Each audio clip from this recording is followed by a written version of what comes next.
So the first thing we need to do to find the domain of this thing is see what might inhibit our domain. And there's two things. So in the top we've got that square root, and if we get a negative inside that square root we're going to have a lot of problems. And at the bottom, if any part of that equals 0, then we're going to have a vertical asymptote.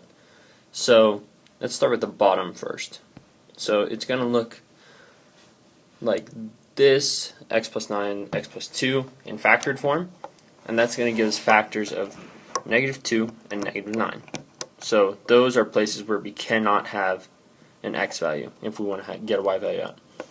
And then when it comes to the square root, we just can't have it be greater than 5, because if you were to plug in, say, 6, then you get the square root of negative 1, and that's not a real number.